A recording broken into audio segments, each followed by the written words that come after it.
para as mães tementes a Deus.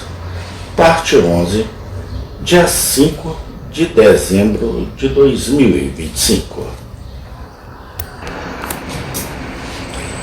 Como as orações de uma mãe têm sido abençoadas para seus filhos, John Randolph, um distinto estadista americano, que havia sido muito exposto às seduções da infidelidade na sociedade em que fora lançado por sua posição, assim relatou a um cavaleiro com quem conversava. Acredito que teria sido arrastado pela onda da infidelidade francesa, se não fosse por uma coisa: a lembrança da época em que minha piedosa mãe costumava me fazer ajoelhar ao seu lado, pegando minhas mãozinhas entrelaçadas nas dela, e me fazia repetir a oração do Senhor. No leste de Long Island, em um dos lugares mais isolados da América, há mais de 30 anos, uma mãe, cujos raros dotes intelectuais e morais eram conhecidos por poucos, fez este registro simples.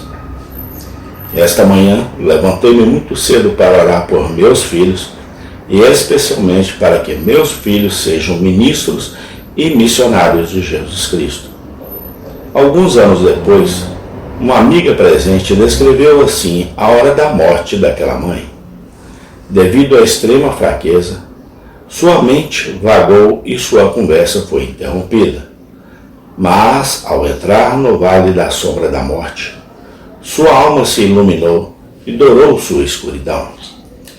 Ela fez uma oração tocante e muito apropriada e disse ao marido que suas visões e expectativas eram tais que ela mal conseguia sustentá-las e que, se tivessem aumentado, ela teria ficado sobrecarregada, que seu Salvador a abençoou com paz constante e que, durante toda a sua doença, ela nunca orou para viver mais. Ela dedicou seus 5 filhos a Deus como ministros e missionários de Jesus Cristo e disse que seu maior desejo era que seus filhos fossem educados para Deus. Ela falou com alegria do avanço do reino de Cristo e do dia glorioso que agora se aproximava. Ela tentou falar com seus filhos, mas estava tão exausta e seus gritos e soluços eram tais que ela mal conseguia dizer.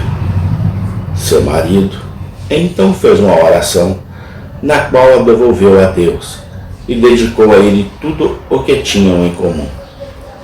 Ela então caiu num sono tranquilo, do qual acordou no céu. As orações desta mãe foram atendidas. Todos os seus 8 filhos foram educados para Deus.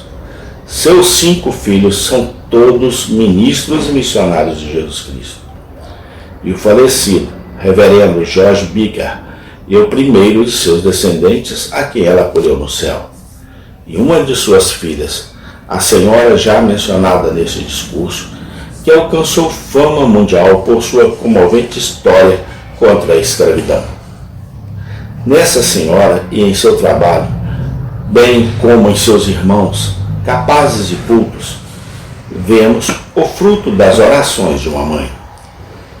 Leve consigo as seguintes máximas, como resumo de tudo o que foi dito. 1. Embora o caráter de uma criança não seja inteiramente criado pelas circunstâncias em que ela é colocada, especialmente no que diz respeito à sua mãe, ela é poderosamente influenciada por elas. 2. A educação visa formar o caráter e não apenas transmitir instruções. Um rei de Esparta, quando perguntado sobre o que os jovens deveriam principalmente aprender, respondeu: naquilo que eles mais precisam praticar quando adultos. 3.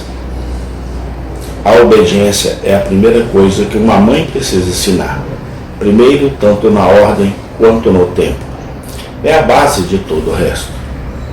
A obediência deve primeiro ser ensinada como um hábito e, logo depois, inculcada como um dever. 4.